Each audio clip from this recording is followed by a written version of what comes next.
Assalamualaikum.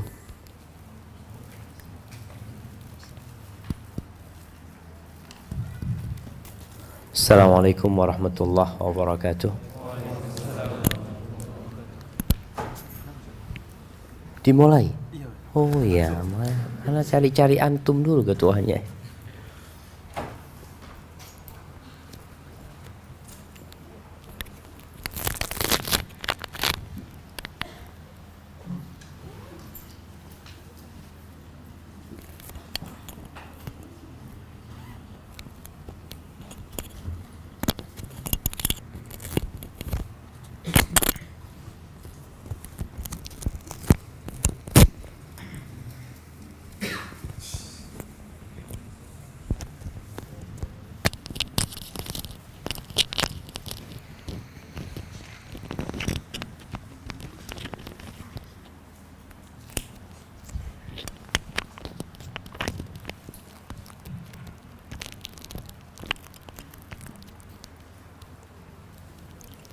Jadi antum jadi suami harus tahu semuanya.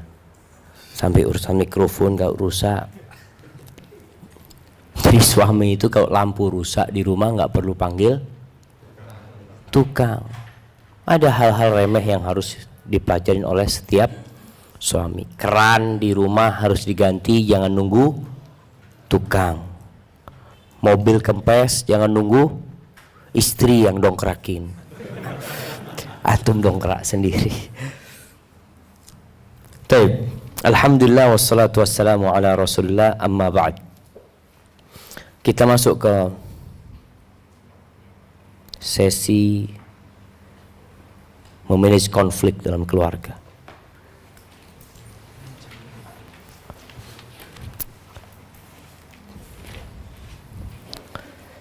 Jadi kalau bicara konflik,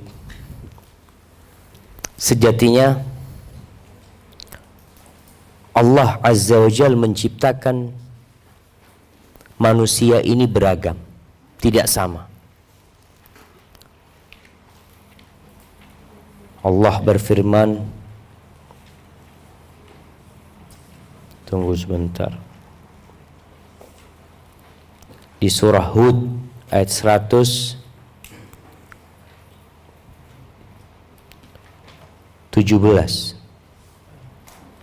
Allah mengatakan, walau syaa rabbuka la ja'alan nas ummatan wahidah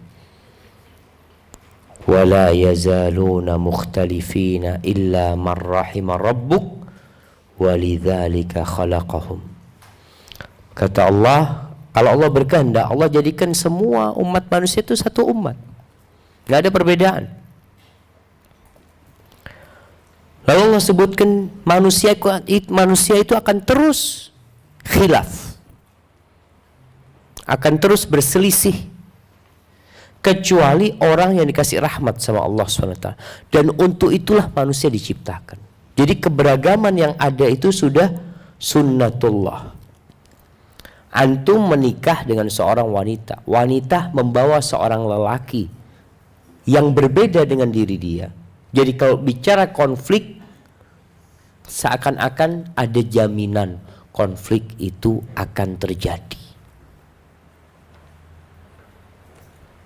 Jangan suami istri, kakak beradik yang keluar dari satu rahim aja konflik. Kakak beradik nggak sama antum sama kakak antum. Yang satu bersaudara 4, yang satu bersaudara 5, dia akan mendapati 5 orang ini beda sama dia, nggak ada yang sama. Karakternya semuanya ada kelebihan dan kekurangan. Ketika pemikiran ini ada berdiri kita, itu modal utama bagaimana menghadapi konflik yang ada sekarang. Antum nggak bisa maksa istri antum harus jadi seperti antum. Sebaliknya, istri juga nggak bisa menuntut suaminya harus sesuai dengan keinginan dia dan seperti dia. 4 sahabat Nabi sallallahu ala nabiyina wasallam, Abu Bakar, Umar, Utsman dan Ali semuanya memiliki karakter yang beda. Abu Bakar tidak seperti Umar, Umar tidak seperti Utsman, Utsman tidak seperti Ali bin Abi Thalib.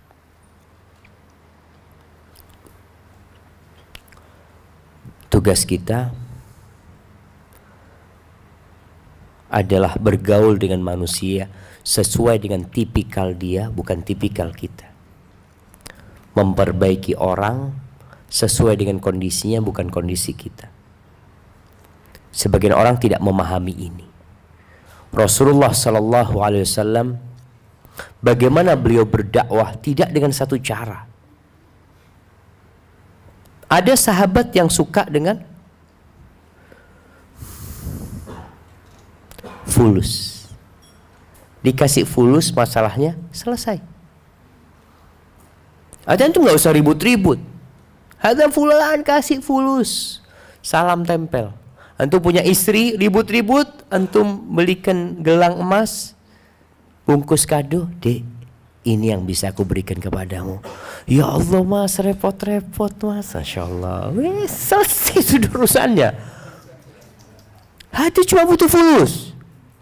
Tapi ada yang tidak perlu fulus. Dia punya duit, dia butuh perhatian. Menyelesaikannya dengan perhatian. Antum bagaimana? Baru sampai mobil telepon istri antum. Assalamualaikum. Waalaikumsalam. Ada apa telepon? Baru keluar rumah katanya. Nggak tahu, anak kepikiran sama anti. Allahu Akbar. Istri itu jadi di sini cara memperbaikinya jamaah. Ada sesuatu yang perlu diperbaikin.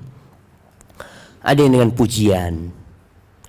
Rasul sallallahu alaihi wasallam berbagi pujian kepada sebagian sahabat karena mereka suka pujian. Ada yang suka cinta, antum kasih cinta. Jadi ketika Anda bicara bagaimana memanage konflik, antum yang lebih tahu dengan istri antum nantinya. Istri anak ini tipikal yang seperti apa? Ada yang tipikal ngambekan. Apa yang harus antum lakukan? Ada perempuan-perempuan yang kalau dimanja malah menginjak-nginjak suaminya. Ada. Maka antum harus tahu ini nggak bisa digigit seperti ini Ustaz. Anak kayaknya harus marahin. Ada yang dimarahin. Rasul sallallahu alaihi wasallam itu pernah memarahin Sofia. Jadi Sofia ini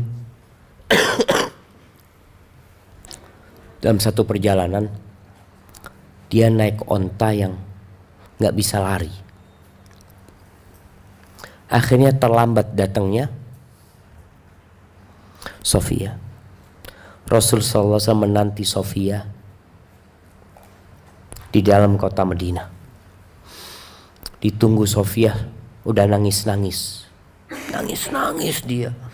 Hamaltani ala ba'irin bati. Ya Rasulullah, engkau memberikan kepada aku tunggangan seekor onta yang gak bisa lari, kata dia. Sambil nangis, Nabi SAW mengusap air matanya Sofia supaya Sofia ridha, minta maaf Nabi sama Sofia. Tapi Sofia tetap marah, tetap gak mau diem. Ketika itu Rasul SAW marah sama Sofia, ditinggal sama Nabi SAW Sofia. Akhirnya gantian sekarang, Sofia yang bingung. Sofia bingung padahal malam hari itu malam harinya Sofia. Artinya waktunya Nabi bermalam di rumahnya Sofia. Akhirnya Sofia bingung, ini terjadi konflik ini sudah. Maka Sofia langsung berhenti menangis, tidak mencari Nabi Muhammad SAW. Dia berangkat ke rumahnya Aisyah radhiyallahu taala anha. Dia minta tolong Aisyah, ini masalahnya kayak gini, tolong engkau perbaikin hubunganku sama Nabi Muhammad SAW, kata dia. Malam hari ini aku hadiahkan buat engkau. Hadiah buat siapa? Aisyah. Nabi SAW sore hari itu keliling ke rumah istri-istrinya. Sampai di rumah istrinya, rumahnya Aisyah. Aisyah itu pakai baju bagus, bersolek, ada parfumnya ini. Nabi SAW masuk, ada apa engkau ini? Ini bukan malammu, kata dia. Apa kata Aisyah? Dzalika fadlullah yu'tihi man yasha. Itu karunia Allah, Allah kasih kepada siapa yang Allah kehendaki. Tahu Nabi SAW, berarti Sofiyah menghadiahkan malamnya buat Aisyah. Selesai konfliknya ya. Dan subhanallah, pernah terjadi konflik yang cukup berat di rumah Nabi Muhammad SAW sama Zainab bintu Jahsh. Dalam hadis ini juga peristiwa berkaitan dengan Sofiyah ini.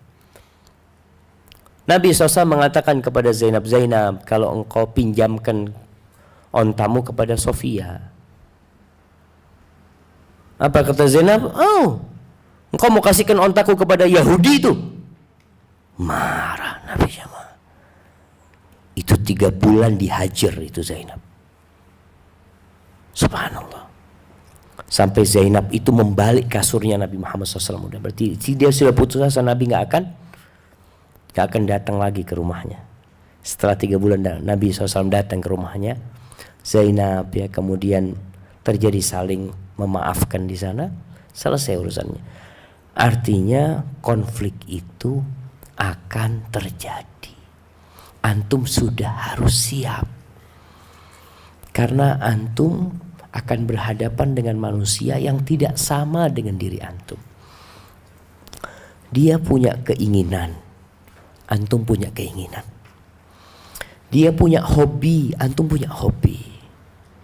Dia dilahirkan dari satu rahim dan antum dilahirkan di rahim yang berbeda, yang membawa ya sifat-sifat dan tabiat-tabiat yang berbeda.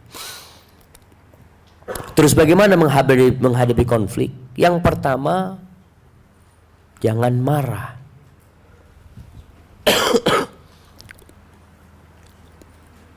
Jadi kalau ada permasalahan, jazakallah khair. Syukran. Ini kok kayaknya menghadap ke ana jemaah, bukan? Anunya. Enggak dihadapkan ke. Oh iya. Bismillah. Ya gerak aja enggak apa. Bismillah.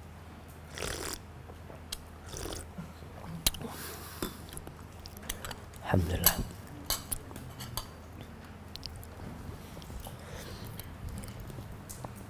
Pemimpinnya di rumah siapa?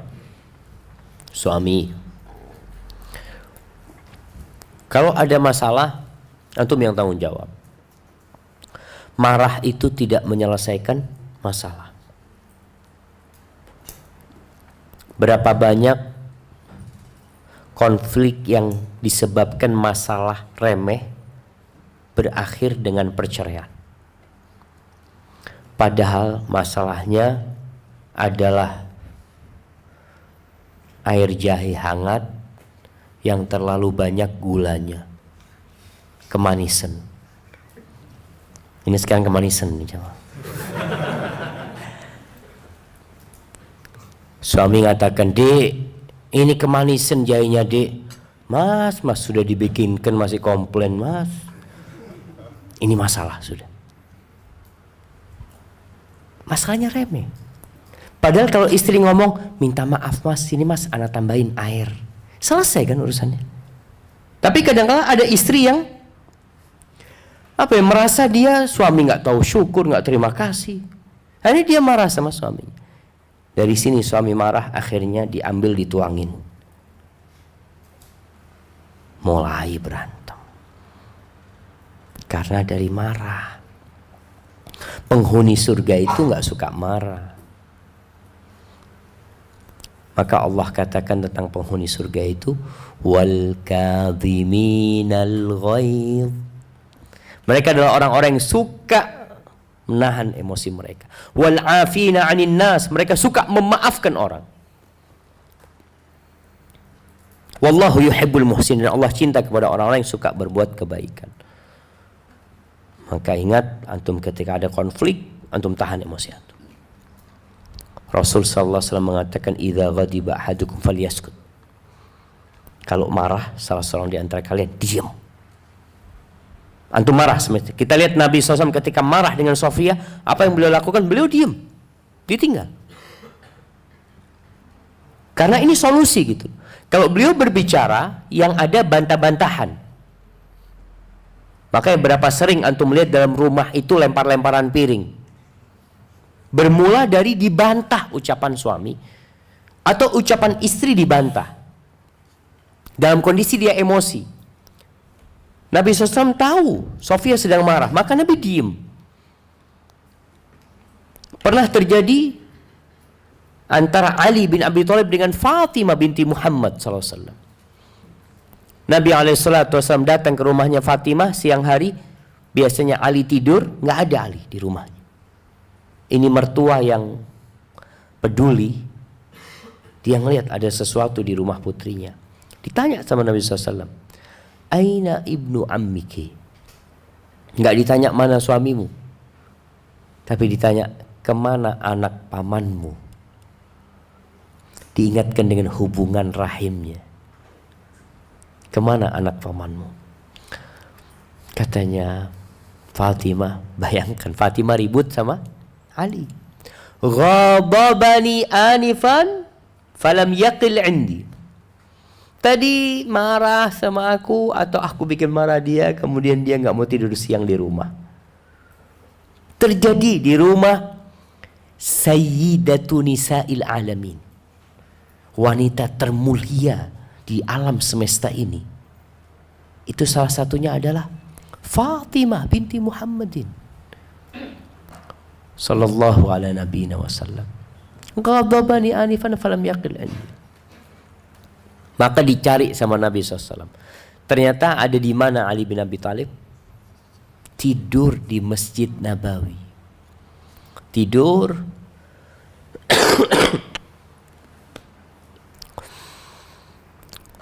selendangnya terlepas, punggungnya penuh dengan debu. Lalu Nabi SAW mengatakan kepada Ali, Qum Aba Turab, Qum Aba Turab. Bangun, bapaknya debu. Yuk bangun. Dibangunin sama Nabi SAW. Artinya ketika ada masalah, diam. Kalau antum berbicara, takut yang keluar itu tanpa kontrol antum. Bisa jadi antum mengatakan kepada istri antum, aku pisah kamu. Padahal masalahnya cuma apa? Air jahe yang kemanisan. Jadi cerai. Ini banyak jemaah. Maka Rasulullah SAW mengajarkan kepada kita, emosi itu ada, tapi tahan, diam. Kalau engkau dalam kondisi berdiri, duduk. Orang yang marah dalam kondisi berdiri, biasanya dia punya keinginan untuk melampiaskan amarahnya dengan tangan. Dia pukul istrinya, dia lempar istrinya. Sampai kemarin ada seorang wanita ngomong, ya Ustadz, ana yang salah Ustadz. Ana ini suka cemburu sama suami ana. Sampai suami ana itu marah sama ana Ustadz. Ana yang salah, kata dia. Semalam ana bikin marah suami ana sampai ana dicekik sama suami ana. Tapi perempuan ini ngomong, tapi ana yang salah Ustaz. Dia tahu diri. Dan sekarang suami ana ngomong, Ustaz, hari Sabtu kemarin dia tanya, hari ini dia akan datang bersama keluarganya, akan membicarakan masalah anak. Kayaknya nggak bisa dilanjutkan lagi sudah.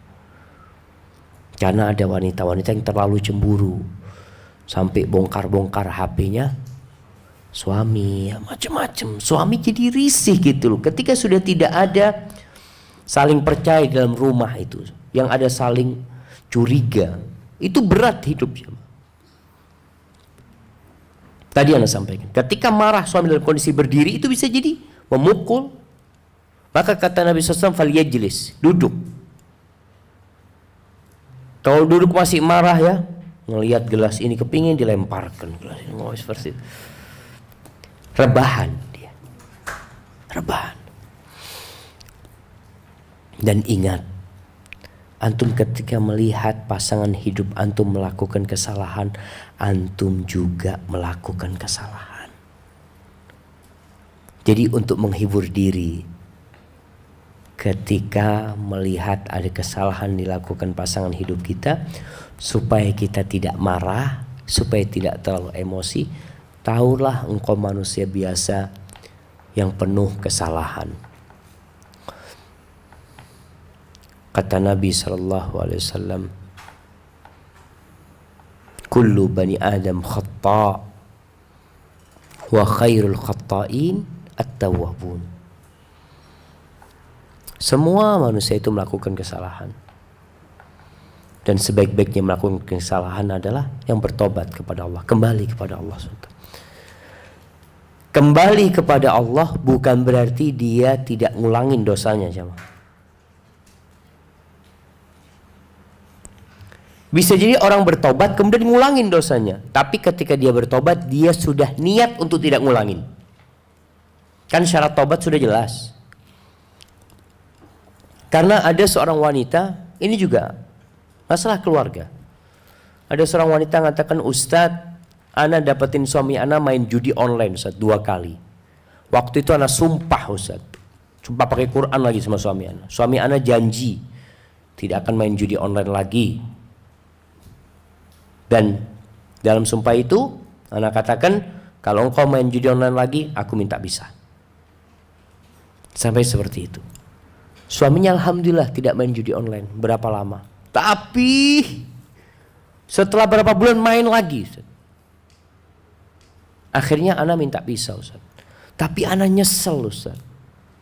Istrinya nyesel gitu loh. Padahal kan bisa diselesaikan tanpa bercerai sebenarnya. Ana sampaikan, orang itu bertobat tidak harus tidak mengulangi dosa itu. Bisa jadi dia benar-benar bertobat, tapi karena godaan, ya, kemudian dia terjebak dalam dosa lama yang sejatinya dia sudah bertobat. Jadi itu ingat kita, semua berbuat salah. Kemudian yang ketiga, prinsip yang ketiga menghadapi konflik ini, dapat antum. Yang kedua apa? Yang pertama apa? Jangan marah. Yang kedua, ingat semua berbuat salah. Ya apa jemaah?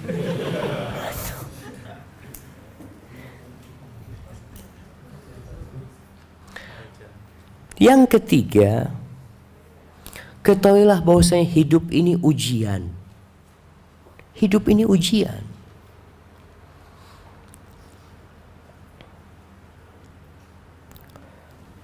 Jadi antum mau sama istri ini, antum mau cerai sama dia, antum mau jadi duda, antum tetap dalam ujian, tidak akan lepas dari ujian. Yang lulus dari ujian itu 2 orang. Satu bersyukur, yang satu bersabar. Ada yang diuji dengan harta, seperti Qarun, akhirnya dia tidak lulus. Ada yang diuji dengan penyakit dan kehilangan harta, seperti Nabi Ayub alaihissalam, beliau bersabar. Ada yang diuji tidak punya anak bertahun-tahun. Kadang-kala masalah konflik itu disebabkan nggak punya anak.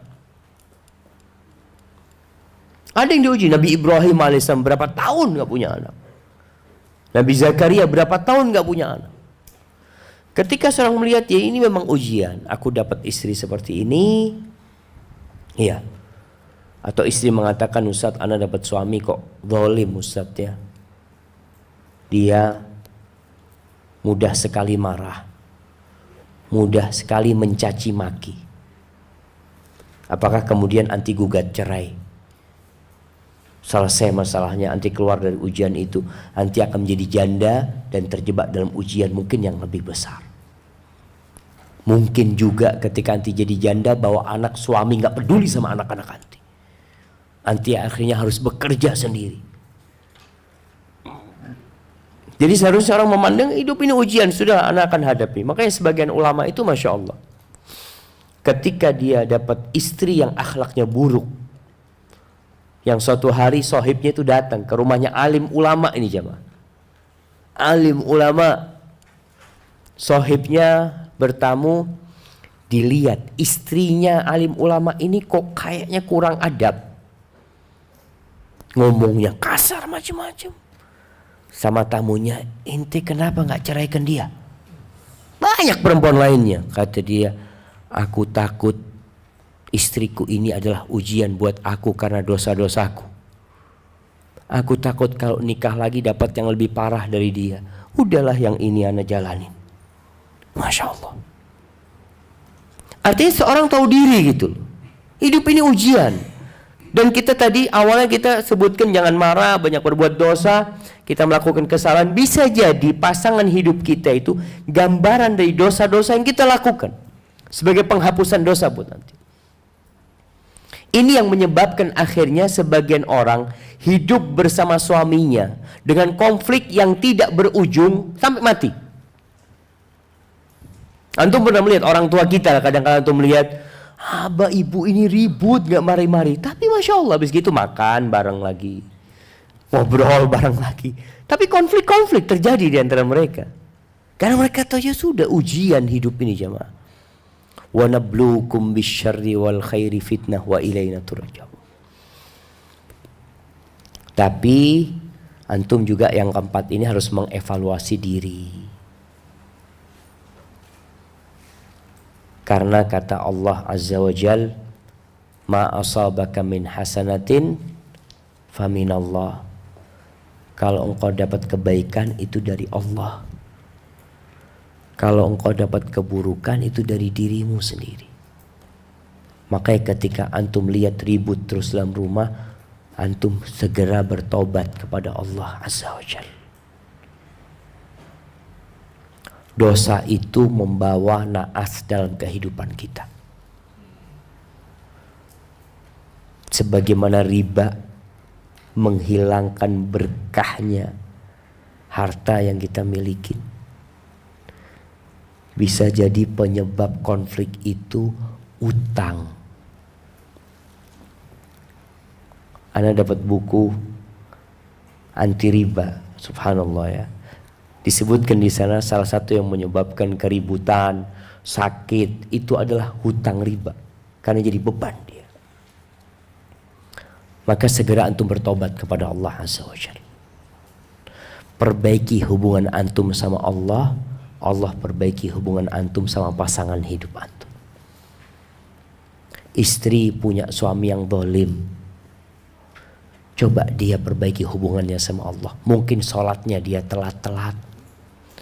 Mungkin dia punya utang Ramadan yang tidak dia bayar. Mungkin dia suka ribain orang. Mungkin dia suka ngomongin orang. Melakukan itu. Tidak semuanya kita yang ngurusin. Kita serahkan sama Allah, ya sudah ya Allah. Karena sebagian orang mengatakan saya sudah tobat Ustaz, gak bisa ngurusin suami anak Ustaz. Ya sudah serahkan sama Allah Azza wa Jalla.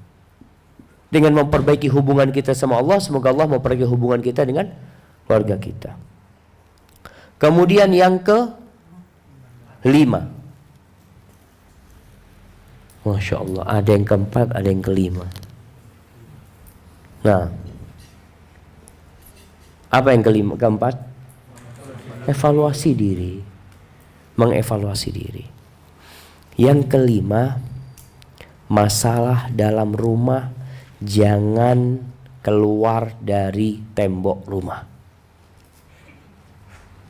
Masalahnya tetap di sini. Kadangkala ada orang ngomong, ini ngomong di sini, habis di sini. Jangan keluar rumah. Kenapa? Kita tuh nggak tahu di luar rumah orang itu suka sama kita apa tidak. Banyak orang-orang yang subhanallah jamaah ingin merusak rumah tangga kita. Sampai pernah seorang suami itu sering ditelepon sama perempuan. Telepon perempuan. Setiap perempuan itu telepon, dia ngomong sama ini, ngomong sama kau. Nggak tahu perempuan ini maunya apa.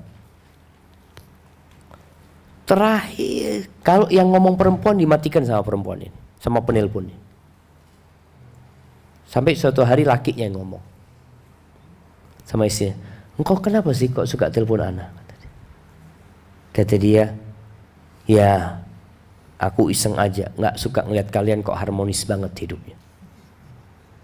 Ada orang-orang yang gak suka antum itu harmonis. Sehingga kalau masalah dalam rumah keluar, masalahnya 1 jengkal sama dia, dipanjangin. Jadi ada masalah-masalah yang kecil kalau keluar rumah jadi panjang. Antum jangan ceritakan masalah buat yang akhwat nih. Yang akhwat, tolong jangan ceritakan kalau ada konflik dalam rumah kepada ibu atau ayahnya. Ini sebagai bentuk berbakti kepada orang tua. Ayah ibu itu sudah membesarkan anti, udah capek. Kok sekarang engkau sudah menikah masih merepotkan orang tua lagi? Maka usahakan engkau hadapin masalahnya. Yang kedua, kadangkala kalau engkau sampaikan kepada orang tua ini cinta sama anti. Dan mungkin orang tua nggak suka sama suami anti, tapi anti cinta sama suami anti. Banyak terjadi perceraian gara-gara konflik itu sudah sampai ke rumah orang tua. Jadi nggak terima, bapak ibunya itu nggak terima anaknya disakitin. Kejadian di Malang, ada seorang yang suka telepon ana. Dia tanya, Ustadz gimana Ustadz? Ana punya istri Ustadz. Akhirnya dibawa sama orang tuanya. Ingat para orang tua, antum kalau jadi orang tua, bapak ibu itu nggak punya hak ngambil anaknya kembali, kecuali dengan gugat cerai. Dan itu pun melalui proses pengadilan. Setelah diambil anaknya, subhanallah, sang anak di dalam rumah orang tuanya rindu sama suaminya. Rindu. Karena suaminya teman tidur dia, teman makan dia. Sekarang dia hidup sama orang tuanya seperti seorang janda. Padahal masih punya suami. Dan dia kepingin balik ke suaminya, orang tuanya sudah mengatakan nggak boleh. Penyebabnya siapa? Engkau menyampaikan masalah itu kepada orang tua. Jangan, sudah. Engkau selesaikan. Kalau nggak mampu, silahkan konsultasi. Tapi dengan 2 catatan. Orang yang engkau ajak konsultasi itu orang yang amanah. Yang kedua, orang itu ingin kebaikan buat dirimu.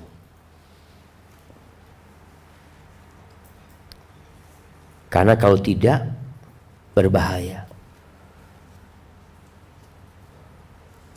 Curhat jangan di medsos.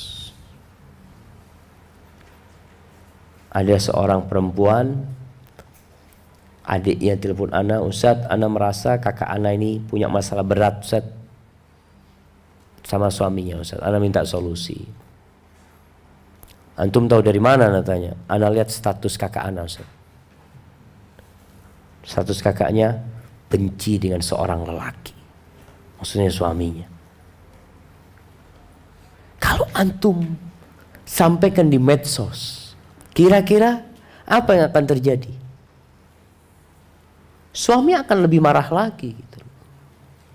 Maka cari orang yang amanah dan cinta kebaikan buat antum. Seperti antum kalau mimpi kebaikan, itu nggak boleh diceritakan kepada semua orang. Antum boleh cerita kepada orang yang mencintai antum. Mimpi buruk jangan ceritakan kepada siapa-siapa. Antum mimpi buruk jangan cerita sama siapa-siapa. Takut ditakwilkan ngawur. Akhirnya antum hidupnya susah gara-gara mimpi itu. Ana mimpi rumah ana kebakaran Ustaz. Temannya, oh kayaknya ya kamu mau cerai sama suamimu, kata dia. Akhirnya benar terjadi perceraian. Gara-gara itu jadi beban buat dia. Maka tolong kalau mau curhat, curhat sama orang yang amanah dan cinta kebaikan buat dirimu. Tentunya orang ini juga punya ilmu karena bisa mengarahkan. Sohib, tidak semua sohib anti amanah. Tidak semuanya cinta kebaikan. Sebagian sahib kita itu memanfaatkan kita. Dia dekat sama kita karena kepentingan. Bisa jadi dia iri dengan keharmonisan rumah tangga kita. Ketika anti cerita, ana kok kayaknya curiga sama suami ana ya. Oh, memang ana berapa kali kelihatan sih suami kamu.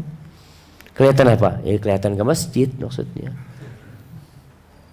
Hati-hati. Baik. Kemudian cari akar permasalahan. Apa sih masalahnya?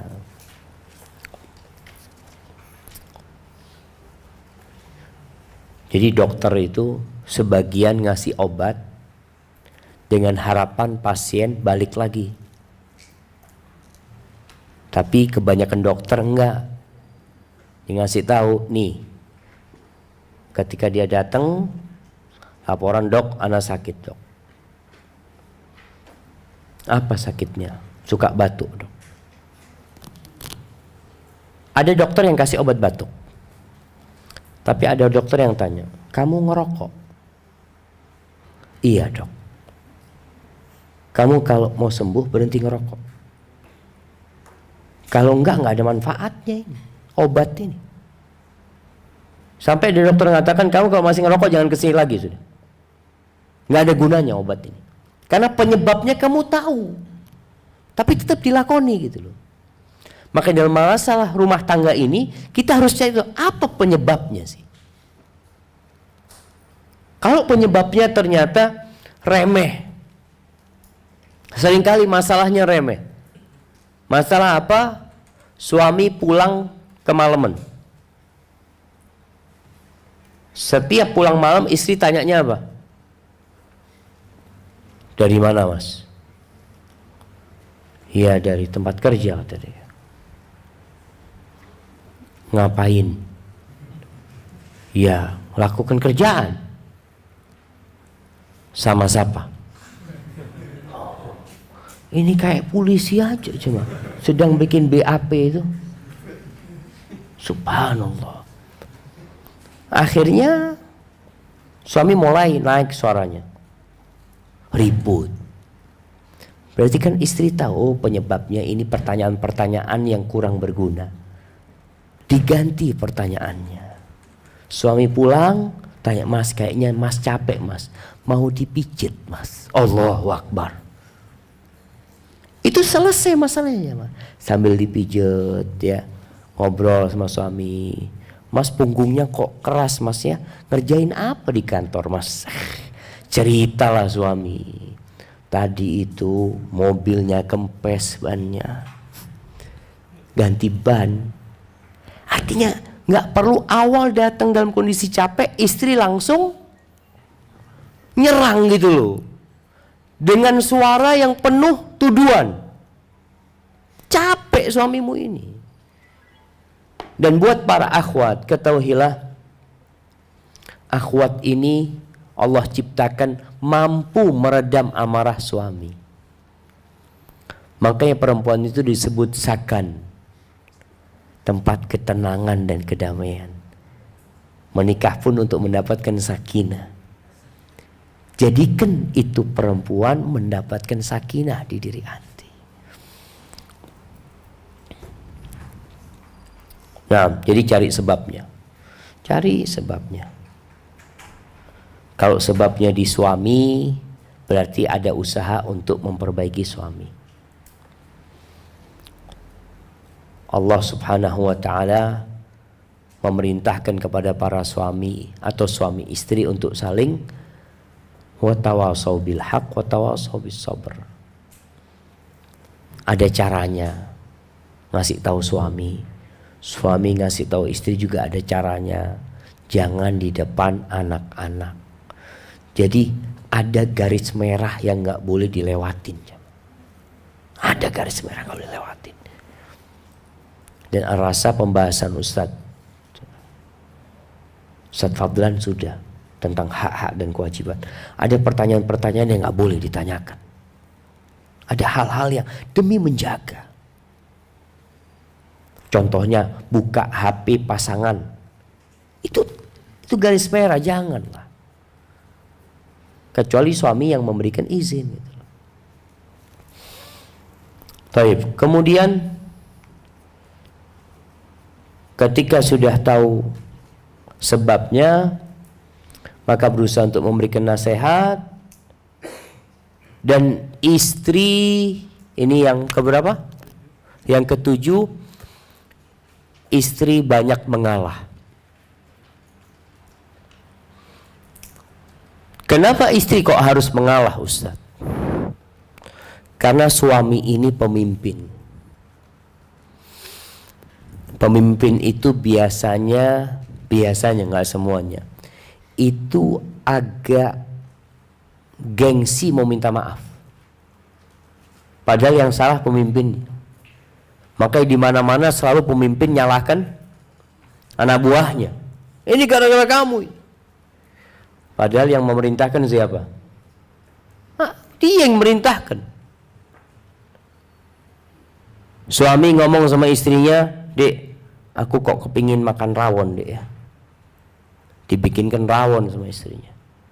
Mungkin suami lupa. Sampai rumah, loh kok rawon lagi? Istri nggak perlu jawab, "Mas, kan kamu yang minta rawon." Jangan. Ini akan memicu keributan. "Ya Allah Mas, minta maaf, aku kira kau kepingin rawon Mas, minta maaf Mas." Ya sudah nggak apa-apa, selesai sudah urusannya. Dia makan gitu loh. Jadi yang ngalah itu istri. Istri selalu ngalah. Insya Allah kalau istri ngalah selalu selesai masalah. Itu kata Rasulullah SAW. Kata Nabi SAW, "Ala unabbi'ukum binisaikum min ahlil jannah." Kalian mau nggak aku kasih tahu istri-istri kalian penghuni surga? Bala ya Rasulullah, ya tentu maulah. Lalu Nabi SAW mengatakan, "Kullu waludin wadudin a'ud, idza usi'at au asa'at ila zawjiha au idza zalamat au zulimat." Kata Nabi SAW, wanita itu adalah yang pengasih, yang subur dan suka kembali kepada suaminya. Yang kalau dia berbuat salah, dia berbuat zalim, atau perempuan itu yang dizalimi oleh suaminya. Jadi dalam dua kondisi, perempuan ini melakukan kesalahan atau dia yang dizalimi sama suaminya, dia datang kepada suaminya. Dia pegang tangan suami. Dia mengatakan, "Hadhihi yadi fi yadik." Ini tanganku di atas tanganmu. Aku tidak akan memejamkan mata sampai engkau memaafkan aku. Yang salah siapa? Suaminya padahal. Yang minta maaf istrinya. Biasakan seperti ini. Perempuan biasakan seperti ini. Untuk ya memanage konflik itu supaya nggak ada. Kesian sama anak-anak lah kalau ribut terus. Padahal sang ibu bisa dengan mengalah selesai masalahnya. Karena sebagian wanita nggak mau ngalah. Dia mengatakan, "Ustadz, bukan ana yang salah Ustadz." Nabi SAW tidak bicara siapa yang salah, tapi Nabi bicara siapa yang mengalah. Siapa yang mengalah? Istri. Tapi kalau ternyata istri antum yang marah, apa yang harus antum lakukan? Ini nggak tahu diri ini istri Ustaz. Anak ini pemimpin di kantor, anak dihormatin orang Ustaz. Anak keluar rumah dicium tangan anak. Sampai rumah sama istri dibentak-bentak anak Ustaz. Apa yang harus dilakukan? Sabar juga. Bahkan Nabi SAW pernah ada masalah yang cukup besar di rumah. Istrinya Aisyah memecahkan piring di rumah Nabi Muhammad SAW. Bayangkan, Nabi SAW sedang bersama tamu di rumahnya, di rumahnya Aisyah. Salah satu istrinya kirim makanan, ya untuk tamunya ya. di piring. Ada pembantunya yang ngantarkan. Sampai ke rumah Nabi Muhammad SAW. Subhanallah, piring itu ditampel sama Aisyah. Ditampel di depan tamu-tamu sallallahu alaihi wasallam. Jatuh piar. Kuenya berantakan, piringnya pecah. Apa yang dilakukan oleh suami? Ini bicara manajemen konflik. Nabi SAW sambil ngambilin makanannya dikasihkan kepada tamu-tamunya, beliau mengatakan, gharat ummukum, ibu kalian lagi cemburu tadi, ini makan ini. Selesai. Nabi tidak urusin istrinya. Tapi Nabi melihat ini konflik bisa membesar kalau istri yang sana tahu piringnya pecah. Maka piringnya Aisyah diambil, dikasihkan kepada pembantunya. Makasih ya, suruh bawa ke sana. Apakah di malam hari Aisyah didudukkan? Nggak ada riwayat yang menjelaskan hal itu. Jadi masalah di situ habis di situ. Nabi tidak mengatakan engkau tidak tahu diri, memalukan aku di depan tamu-tamu melakukan itu. Sama sekali. Kenapa? Karena Nabi tahu dengan sifat wanita sallallahu alaihi wasallam. Jadi beliau pun bersabar. Jadi sekali-kali suami itu yang minta maaf sama istrinya, yang ngalah. Pernah suatu hari pula di rumah Nabi kita Muhammad sallallahu alaihi wasallam, Aisyah itu mengangkat suaranya lebih keras daripada suara Nabi Muhammad SAW. Sampai Abu Bakar mendengar. Abu Bakar minta izin masuk ke rumah Nabi Muhammad SAW, dikasih izin, beliau langsung datang menjumpai Aisyah untuk menampar Aisyah, untuk memberikan pelajaran kepada putrinya. Atarfa'ina sautaki ala Rasulillah SAW. Berani-beraninya kau ngangkat suaramu lebih tinggi daripada suara Nabi Muhammad SAW. Apa yang dilakukan Nabi Muhammad SAW? Nabi duduk, alhamdulillah ada bapaknya datang. Ya, kasih tahu nih anakmu kasih tahu ini. Enggak. Nabi SAW langsung bangun menghalangi Abu Bakar supaya tidak bisa menyentuh Aisyah radhiyallahu taala. Dihalangin, diselamatkan Aisyah ini dari bapaknya. Akhirnya Abu Bakar merasa gak enak, pulang nih. Selesai kejadian itu, duduk nih, udah kondisi tenang tapi masih diem-dieman ya. Namanya habis marah. Nabi lalu mengatakan SAW, engkau gak ngelihat tadi aku belain kamu dari orang yang memukul kamu tadi? Iya. Akhirnya baikan mereka berdua. Abu Bakar datang lagi ngelihat Aisyah sama Nabi SAW lagi ketawa-ketawa ya. Apa kata? Ya Rasulullah, adkhilna fi sulhikuma au fi silmikuma kama adkhaltumunani fi harbikum. Ya Rasul, masukkan aku dalam perdamaian kalian setelah engkau masukkan aku dalam peperangan kalian. Akhirnya masuk lagi gitu Abu Bakar Siddiq. Subhanallah. Jadi ada masalah yang bisa diselesaikan sebenarnya semuanya. Masya Allah.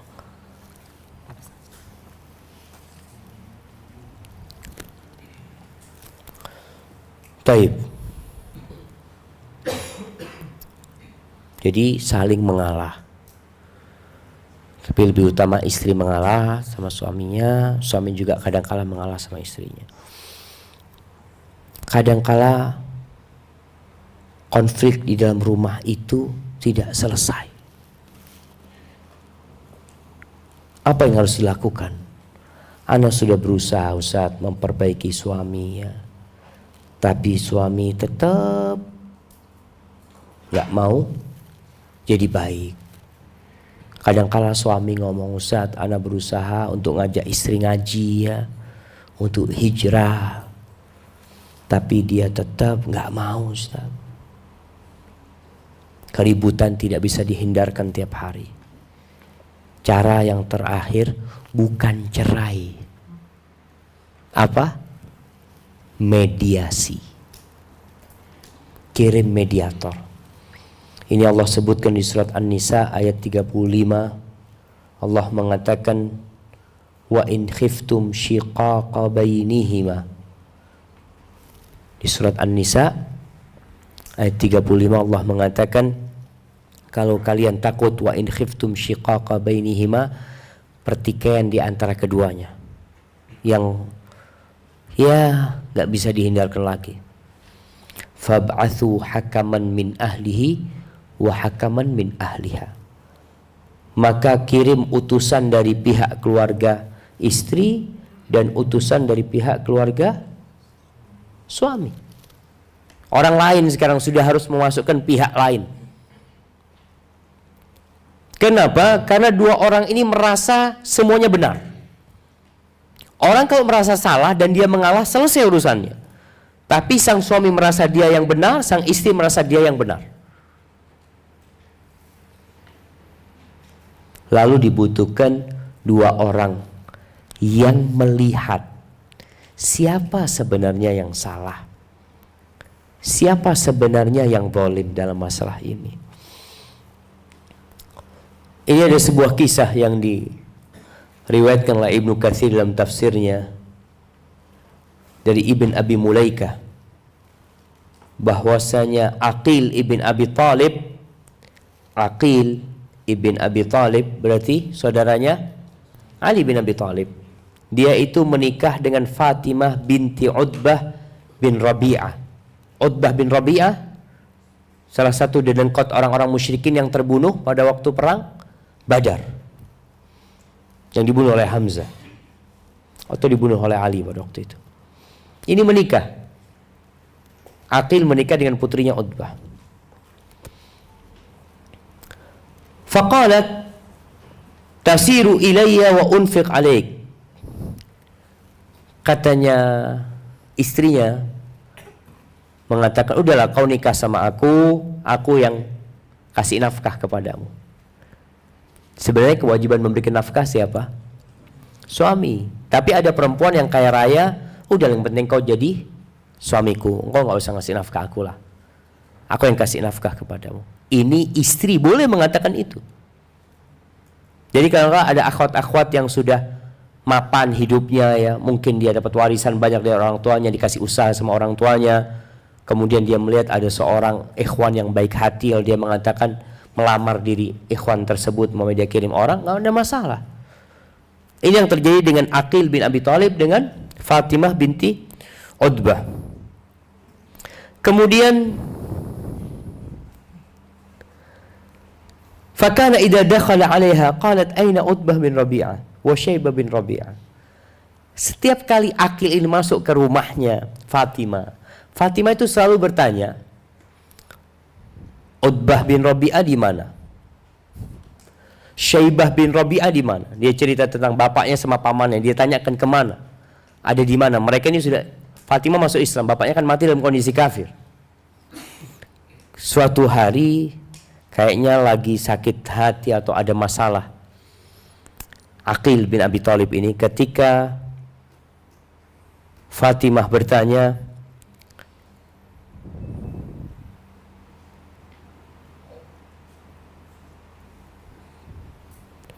katanya Aqil, ala yasariki finnar idza dakhalti. Engkau mau tahu bapakmu di mana? Utbah bin Rabi'ah sama Syaibah bin Rabi'ah itu akan ada di sebelah kirimu nanti kalau kamu masuk neraka. Ini suami ngomong sama istrinya kayak gitu coba. Maka akhirnya marah ini Fatimah. Langsung dia pakai bajunya berangkat menjumpai Khalifah Utsman bin Affan radhiyallahu taala anhu. Dia laporkan ucapan suaminya ini. Ketika sampai ke menjumpai Utsman radhiyallahu taala anhu, Utsman ketawa-ketawa. Ini masalah ringan, masalah remeh, masalah rumah tangga yang bisa diselesaikan. Akhirnya Utsman mengirim dua orang.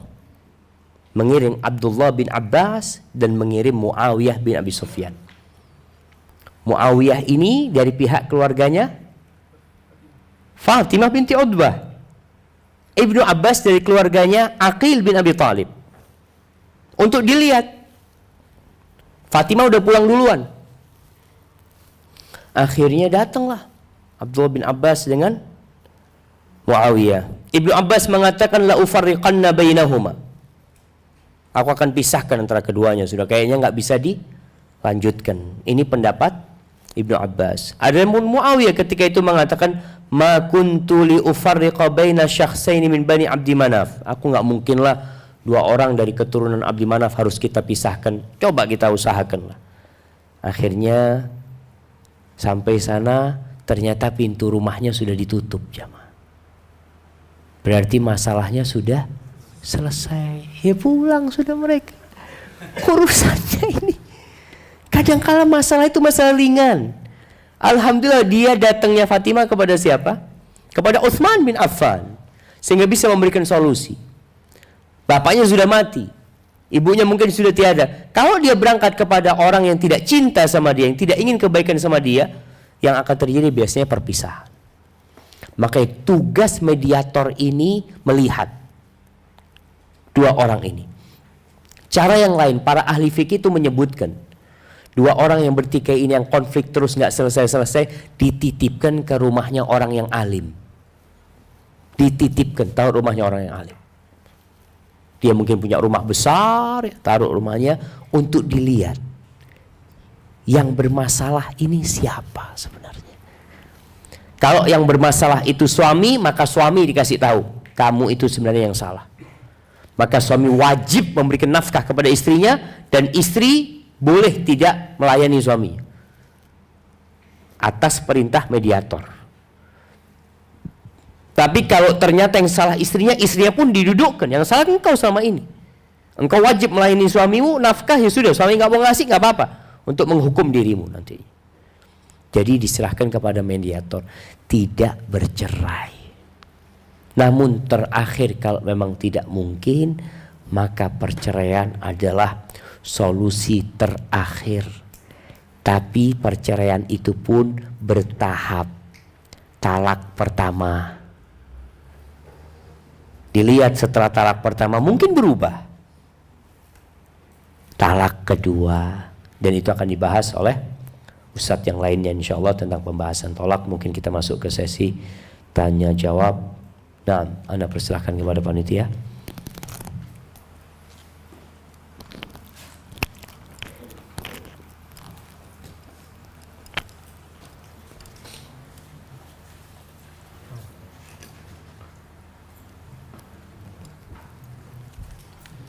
Baik, kita masuk ke sesi tanya jawab. Bismillah, Ustadz minta solusinya. Bagaimana cara saya untuk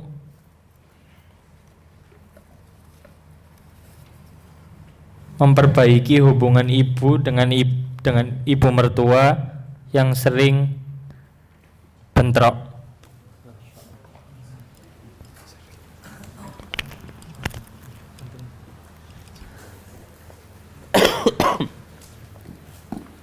Nah, jadi seorang anak harus menjadi penyampai kebaikan dari kedua belah pihak, sehingga dia perbaiki hubungan keduanya walaupun dengan berdusta. Kita tahu di antara bohong yang diperbolehkan adalah bohong atau berdusta untuk memperbaiki dua orang yang sedang bertikai. Sebagaimana istri juga boleh bohong sama suaminya, suami boleh bohong sama istrinya dalam urusan ya rayu merayu dalam rumah tangga. Antum perlu menjadi penyampai kebaikan. Jadi kalau datang ke mertua, sampaikan ibu kirim salam, ibu rindu banget ya. Antum sebelum ke rumah mertua mungkin belikan oleh-oleh. Tadi ibu pesan suruh kirim ini buat bu mertua. Mulai hubungan ini bagaimana diperbaikin. Begitu pula antum balik dari rumah mertua, antum beli sesuatu, kasihkan ke ibu antum, katakan ini ibu mertua titip. Ibu, kata dia, rindu sama ibu, katanya lama nggak ribut sama ibu, kata dia. Aslinya sampailah ucapan-ucapan yang baik dalam rangka memperbaiki hal itu. Kemudian jamaah, di antara yang menyebabkan kecintaan itu tumbuh selain hadiah tadi adalah jarang-jarang ketemu. Zur ghibban tazdad hubban. Berkunjunglah yang jarang-jarang, itu akan menumbuhkan kecintaan. Tapi kalau tiap hari ketemu, bosen. Mungkin dengan cara seperti itu untuk menghindari konflik. Kemudian antum juga bisa melihat masalahnya di siapa. Orang yang dalam konflik itu kadang-kala merasa dia yang paling benar. Yang di luar tahu, oh yang salah fulan, seperti itu. Maka kalau antum tahu sebabnya, mudah-mudahan dengan itu bisa ngopeni kesalahan itu supaya jadi benar. Hadza wallahu a'lam bissawab.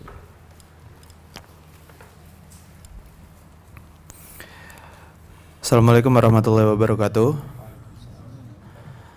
Ustadz, bolehkah Anda menikah dengan akhwat yang dari sisi fisik, keluarga, harta dan suku baik, namun berbeda akidah dan manhaj dengan anak? Akidahnya Asy'ariyah, Ustadz. Nah, jadi kalau bicara menikahin orang yang mungkin berbeda akidahnya, berbeda manhajnya, antum perlu perhatikan. Ada orang-orang yang sebenarnya perbedaan akidah itu dia nggak mempelajari. Dia itu orang awam. Artinya ya ikut kebanyakan orang.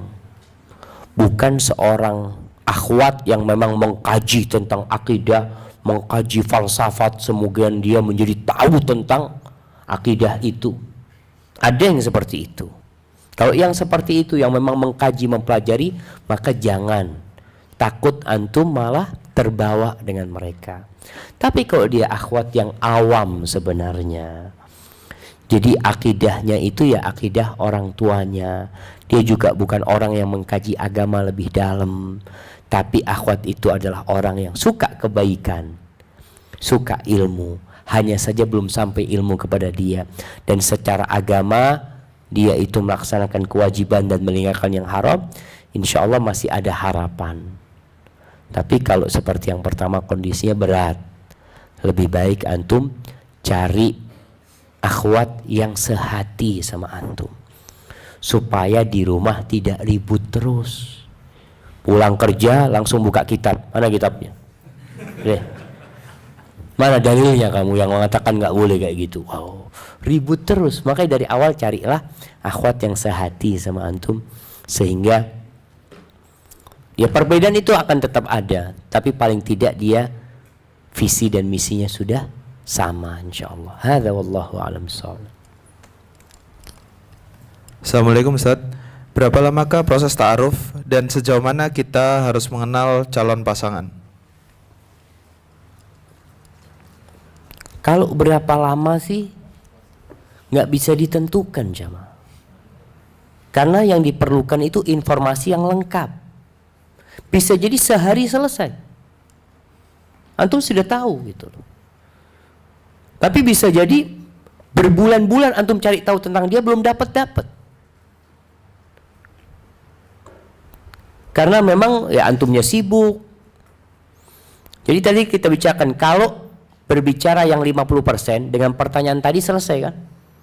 Sehari, nggak sehari, 1 jam antum sudah bisa menilai, oh ini visi misinya seperti ini, kondisinya seperti ini 50%. Hanya untuk meng-cross check kebenaran yang 50% ini, ya tadi dibutuhkan waktu kalau memang antum berjauhan. Tapi kalau tetangga dekat, antum sudah tahu, anak tahu anaknya fulan, anak tahu bapaknya, anak tahu, subhanallah. Jadi hari itu antum melamar, hari itu antum ta'aruf, hari itu antum melamar, hari itu antum menikah. Bisa. Maka tidak ada ketentuan. Kalau bicara seberapa dalam ya, tadi yang sudah kita bahas. Yang antum perlukan dari perempuan ini apa? Dia menjadi pendamping hidup antum. Yang namanya pendamping jadi sohib, jadi teman, Paling enggak dia sehati sama antum. Yang kedua, dia akan menjadi ibu buat anak-anak antum. Punyakah dia kriteria yang tepat untuk menjadi ibu buat anak-anak?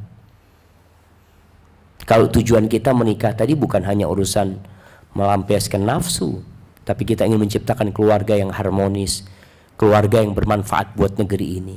Karena ingat, Indonesia ini hanya kumpulan keluarga-keluarga kecil jamaah menjadi Indonesia. Jadi sedalam mana, sedalam yang antum butuhkan. Kalau antum tujuannya menikah hanya untuk menyalurkan nafsu, ya antum cukup lihat wajahnya, lihat kakinya, selesai sudah. Anda lihat dia cantik, cukup insya Allah. Beratnya dengan tingginya ideal. Bibirnya dengan hidungnya pas banget. Cuma itu mudah sekali. Maka jangan terburu-buru. Informasi yang cukup silahkan. Dan juga nikah jangan ditunda-tunda, jangan terlalu lama. Apalagi yang antum mau tahu dari dia, Anda masih proses ta'aruf. Berapa lama? Ini sudah 2 tahun setengah, Ustaz. Antum 2 tahun setengah ta'aruf apaan gitu ya? Mau cari tahu memang dia. Nah, barakallahu fikum. Assalamualaikum. Bagaimana sikap terhadap istri yang sering membantah suami, susah dinasehati, dan selalu punya pemikiran dan keputusan sendiri? Nah ini kan masalahnya salah pilih dia. Antum ketika ta'aruf kayaknya nggak tahu dengan hal itu. Ada perempuan-perempuan yang memang ketika antum ta'aruf, antum bisa tahu dia maunya sendiri. Kalau istilah Jermannya itu kardiman. Tahu antum? Kardiman. Karpatibi pokok nyaman. Itu pokok maunya sendiri, yang penting enak buat dia. Ada yang seperti itu. Maka sekarang apa yang harus antum lakukan mendapatkan istri seperti itu? Pertama, sabar. Diperbaiki istrinya.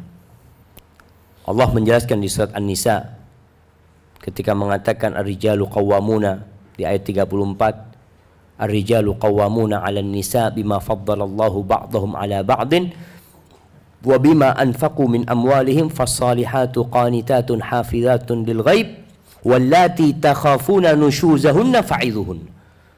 Wanita-wanita yang kalian takut dia gak nurut sama kalian, sikapnya ya congkak, mungkin sombong dia dengan pendapat dia, apa yang harus kalian lakukan? Fa'idhuhunna. Kasih dia mau'idhah. Mau'idhah itu nasihat yang berbalut harapan dan ancaman. Nasihat seperti itu. Katakan wanita yang soleha itu insya Allah akan mudah masuk surganya ya.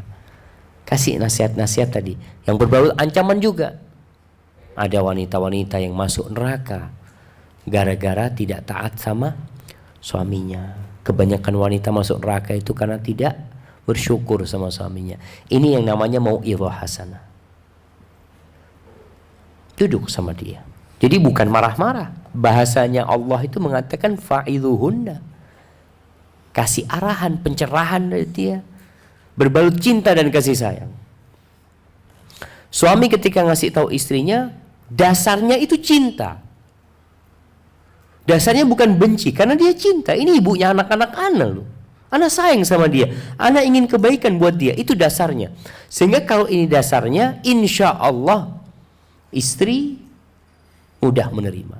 Jadi kalau mau ngasih nasihat istri itu, antum jangan ngomong kepada istri antum, "Dek, sini dek, aku ini gak suka banget sama kamu, dek." Ketika antum bicara itu, dia gak akan terima nasihat. Tapi kalau antum mengatakan, "Sayang, aku ini gak tahu ya, kalau aku sedang di luar rumah, aku selalu kepikiran sama kamu. Yang ada di hatiku hanya namamu." Masya Allah. Kalau engkau gak marah, aku ingin menyampaikan satu. Dia akan mengatakan, "Fadhal, apa yang ingin kau sampaikan?" Karena dimulai dengan cinta. Tapi kalau nasihatnya dimulai dengan benci, orang tua aja ngasih tahu anaknya, hati-hati antum kalau punya anak. Nah, bapak ini nggak suka sama kamu, jangan katakan seperti itu. Nah, bapak ini sayang sama kamu, nah, baru kamu kasih nasihat. Supaya hatinya itu buka dulu, baru nasihat itu masuk. Tapi kalau antum mengatakan benci, nutup sudah. Anak itu mengatakan bapak jahat, berarti benci sama anak. Dia nggak akan dengar nasihat. Yang kedua, cara nasihat yang kedua kata Allah, wahjuruhunna fil madhaji. Jangan digauli istrimu, jangan gauli istrimu di ranjang. Ini penting poin ini. Jadi kalau ada suami mengatakan, Ustaz, ana sudah kasih nasihat istri ana, Ustaz, bertahun-tahun dia tetap aja nggak nurut, karena antum gauli dia di atas ranjang. Jadi dia merasa suaminya butuh sama dia. Coba suaminya tidak menggauli istrinya, istri mulai akan berpikir tentang nasihat yang disampaikan. Nabi melakukan itu sallallahu alaihi wasallam. Dan ini salah satu bentuk menasehati dengan perbuatan. Jadi kalau pagi antum marahin dia, malam antum kumpulin, istri itu ketawa, oh dia nggak bisa lepas dari anak. Istri seperti itu, maka jangan digauli. Yang terakhir, wadribuhunna, pukul dia kalau diperlukan. Dan ingat, memukul yang tidak melukai dan tidak mematahkan tulang lah. Pukul dengan siwak, dengan pulpen tangannya, hanya untuk mengingatkan keseriusan antum. Tapi pada akhirnya, ya kalau mereka sudah taat, antum nggak boleh mendolimin dia. Tapi kalau nggak bisa dilanjutkan, ya solusinya bercerai nantinya. Tapi kalau masih bisa bersabar, bersabarlah. Hada wallahu a'lam bishawab. Ustadz, bagaimana jika kita pernah melakukan dosa besar tapi ingin bertaubat dan menikah? Apakah dalam Islam jika ingin menikah dengan seseorang boleh menyimpan aib dan dosa besar kita? Apakah hal tersebut tidak termasuk membohongi calon kita? Terima kasih Ustadz. Nah, jadi kalau bicara dosa, dosa itu antara kita sama Allah. Antum tidak usah bongkar dosa-dosa antum, tapi sampaikan kepada calon antum bahwasanya ana baru hijrah, ana mungkin punya masa lalu yang kurang baik. Ana alhamdulillah sudah 2 tahun ngaji, belajar. Itu yang antum sampaikan. Tidak perlu cerita antum pernah ini itu enggak. Jadi masa lalu itu dilihat sebagai pelajaran untuk masa depan. Istri pun seperti itu. Jadi ada seorang yang bertanya kepada seorang syekh, ana ini mendapati istri ana nggak perawan. Terus, ana baru 3 hari nikahnya. Ya, ana ini takut. Dia itu bukan wanita baik-baik. Antum itu lihat sekarang. Kalau perempuan itu perempuan baik-baik, perempuan soleha, antum lihat dia, namanya keperawanan itu bisa hilang bukan karena berzina. Mungkin bisa jadi dia diperkosa, kalau bicara yang buruk. Mungkin bisa jadi karena sebuah olahraga. Kemudian ada selaput darah itu macam-macam saya ceritakan. Ada yang kau mungkin nggak berasa. Engkau tahu nggak urusan itu? Ada yang nggak tahu juga, cuma kau perasaan, Syekh, kata dia. Ya sudah, mungkin istrimu punya masa lalu yang kelam. Tapi kalau dia sudah bertobat, engkau tutupin aibnya. Kalau dia sudah bertobat. Tapi kalau dia belum bertobat, ya bisa jadi memang harus bercerai dengan dia. Tapi Syekh pun ngasih tahu, mungkin engkau jangan cerai baru 3 hari, tunggu dulu lah, kata Syekh. Engkau coba ngobrol dia dengan, ya cari waktu yang tepat, ngobrol sama dia. Kalau memang itu mengganggu dirimu, sampaikan kepada dia, ini masalahnya gimana. Engkau siap mendengarkan cerita dia, kata dia, siap ana Syekh, dengan semua konsekuensinya. Karena bisa jadi jamaah ada orang yang bertobat dan dia lebih baik daripada yang tidak pernah berbuat dosa. Dan bisa jadi antum juga punya masa lalu yang kelam. Naudzubillah, mungkin ada fulan pernah berzina, lalu dia dapat istri nggak perawan. Apa yang dia lakukan? Antum ingat, antum pun tidak perjaka sebenarnya. Maka sudah, terima apa adanya, asalkan sudah bertobat. Hadza wallahu a'lam bishawab. Assalamualaikum warahmatullahi wabarakatuh, Ustaz. Apabila ada aib atau cacat fisik, misal bekas operasi, apakah disampaikan pada saat sebelum menikah? Nah, aib-aib yang seperti ini yang memang akan menimbulkan masalah di kemudian hari perlu disampaikan. Karena bekas operasi itu memang memperburuk fisiknya, artinya nggak sempurna gitu loh jamaah. Maka sampaikan. Dan tidak perlu malu, walaupun ini aib, supaya semuanya jelas. Aku ini pernah operasi usus buntu, mamanya. Aku pernah operasi ini. Tadi yang kita juga sudah jelaskan, riwayat penyakit juga penting, sehingga tidak ada yang merasa tertipu. Ada seorang, ana masih ingat, masih kerabat ana ya, di Sumeneb waktu itu mau nikah. Jadi perempuan ini di punggungnya itu ada kayak apa ya, kayak menonjol gitu loh punggungnya ini. Akhirnya disampaikan kepada pihak suaminya, yang kau lihat ini ada satu daging lah di sini, tapi nggak apa-apa, itu sudah diperiksakan nggak masalah. Akhirnya si suaminya mau lihat seperti apa, supaya nggak cukup dengan cerita. Takut cerita kan nggak sama dengan melihat jemaah. Akhirnya perempuan ini suruh pakai baju yang agak ketat. Ketika nazar, dia lihat di punggungnya itu ada aib itu. Alhamdulillah sang suami menerimanya, dan akhirnya mereka menikah jadi keluarga yang sakinah jemaah. Artinya aib itu sudah diketahui sejak sebelum menikah. Jangan ada yang disembunyikan gitu loh jemaah. Hadza wallahu a'lam bishawab. Assalamualaikum, Ustaz. Jika Anda sudah menikah, bolehkah menempatkan istri untuk tinggal di rumah bersama orang tua? Karena sekarang orang tua Anda sudah sepuh, dan Anda tidak ingin meninggalkan orang tua karena beliau sekarang sedang sakit jantung yang sewaktu-waktu bisa kambuh. Anda juga ingin merawat dan berbakti kepada orang tua. Apakah diperbolehkan, Ustaz? Kalau dari pertanyaannya, menempatkan istri berarti ikhwan. Iya jemaah, jadi istri itu memiliki hak sandang, pangan, dan papan. Dia punya hak rumah sendiri. Walaupun kecil, walaupun ngontrak, rumah dia sendiri. Tapi kalau memang antum nanti sudah punya niat kumpul sama orang tua, maka antum sampaikan kepada istri sebelum menikah, supaya tidak terjadi konflik. Karena banyak wanita akhirnya nuntut di tengah jalan, nuntut mau rumah sendiri. Tapi kalau dari awal antum sampaikan anak punya orang tua sendiri, maka antum sampaikan itu.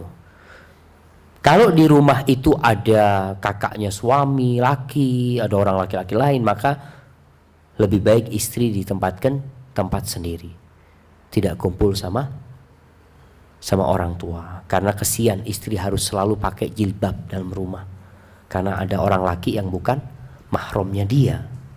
Maka lebih baik walaupun rumahnya ngontrak, itu haknya istri. Tapi kalau istri sudah melepas hak dia dengan mengatakan nggak apa-apa, aku siap untuk merawat orang tuamu, tinggal satu rumah sama orang tua, ya selesai udah. Tapi semua perlu diobrolkan di awal ya. Kecuali tradisi udah tahu orang-orang. Di beberapa tempat itu suami ikut istri. Di mana? Di mana jemaah? Yang suami ikut ke rumahnya istri. Mana? Di Padang. Enggak semuanya ya. Biasanya seperti itu. Kecuali sang suami sudah punya rumah sendiri mungkin pindah. Tapi pada awal nikah biasanya sebelum punya rumah, suami ikut ke rumahnya istri. Ada yang seperti itu. Jadi nggak perlu ditanya lagi, itu sudah tradisi. Jadi tradisi itu seakan-akan sesuatu yang sudah menjadi syarat lazim gitu loh. Jadi yang lakinya ini diminta sama pihak keluarga perempuan. Memang seperti itu. Makanya sudah, antum nggak perlu marah-marah di tengah jalan. Aku mau sendiri. Antum kan sudah tahu kalau antum mau menyelisihi tradisi yang ada, diomongkan di awal. Aku itu maunya kayak gini. Kembali, nggak boleh ada yang ditutupin jamaah. Karena nikah ini bukan sebulan 2 bulan, tapi seumur hidup. Nggak bisa antum 2 hari nikah, kayaknya anak mau balikin ya nggak cocok karena sama perempuannya, orang tuanya gitu. Mana antum? Ustadz, bagaimana takaran pemberian nafkah? Misal tentang besaran nominal, Ustadz. Jadi nggak ada ketentuan nominal. Allah itu berfirman di surat Talaq, liyunfiq dzu sa'atin min sa'atih wa man qudira alaihi rizquhu falyunfiq mimma atahullah. Hendaklah seorang itu memberikan nafkah sesuai dengan kemampuan dia. Bukan kebutuhan istri, bukan kebutuhan keluarga, tapi kemampuan dia. Kalau dia orang kaya, maka berikan kepada istrinya yang banyak. Gajinya 10 juta umpamanya. Berapa dia buat istrinya? Mungkin dia kasih orang tuanya 2,5 juta. Mungkin 2,5 juta dia berikan kepada istrinya. Mungkin 5 juta dia gunakan untuk usaha kembali. Jadi tidak ada nominal tertentu, sesuai dengan kemampuan. Kalau ternyata suami gajinya cuma 1 juta, istri pun nggak boleh nuntut.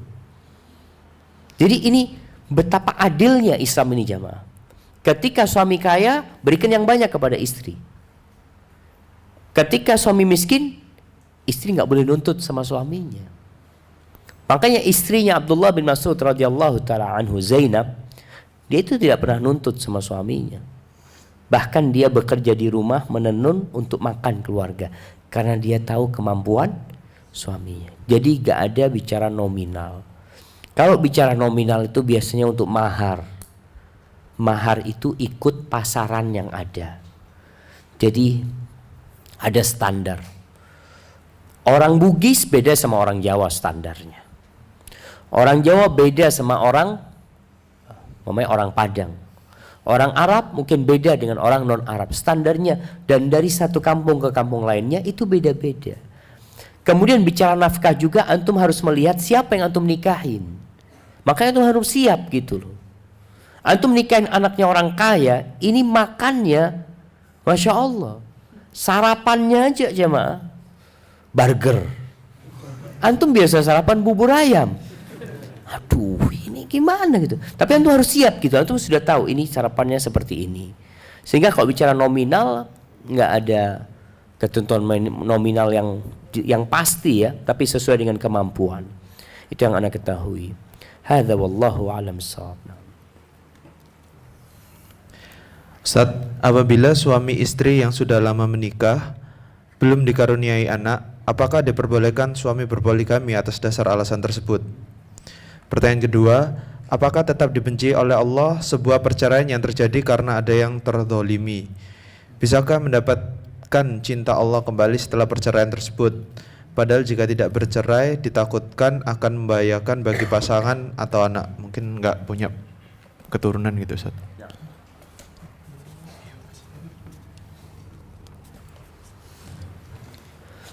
Barakallahu fikum. Berkaitan dengan hadis abghadul halal indallahi talaq. Halal yang paling dibenci Allah adalah perceraian. Hadis itu dhaif jemaah. Hadis itu dhaif. Tapi bukan berarti perceraian itu disukain Allah, enggak. Perceraian itu disukai oleh iblis. Cinta sekali iblis itu. Sehingga untuk menghindari dampak buruk dari perceraian, Allah membuat aturan perceraian. Boleh bercerai. Karena itu solusi. Perceraian itu ada yang wajib jemaah. Ada yang wajib perceraian itu. Ketika tidak mungkin ditegakkan hukum-hukum Allah di sana. Suami melihat istrinya berzina, dibiarkan. Dia mau ceraikan, aduh takut sama anak-anak. Sekarang kau wajib menceraikan dia kalau dia nggak bertobat. Pulang malam istrinya bawa cowok ke rumah, Alhamdulillah, lalu dibiarkan. Ini sejatinya kalau dia tidak menceraikan malah dia berdosa. Jadi kalau perceraian itu ada sebabnya yang syar'i, maka perceraian itu insya Allah diridhai oleh Allah Subhanahu wa ta'ala. Cuma tolong nanti dipelajarin lagi, cerai itu ada yang bid'ah, ada yang sunnah. Kapan tolak disebut sunnah, kapan disebut bid'ah.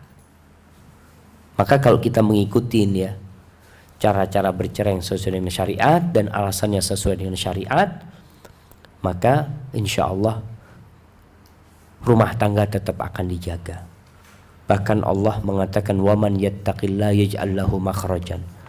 Barang siapa bertakwa kepada Allah, Allah akan berikan jalan keluar. Kalau harus berpisah, ya sudah berpisah.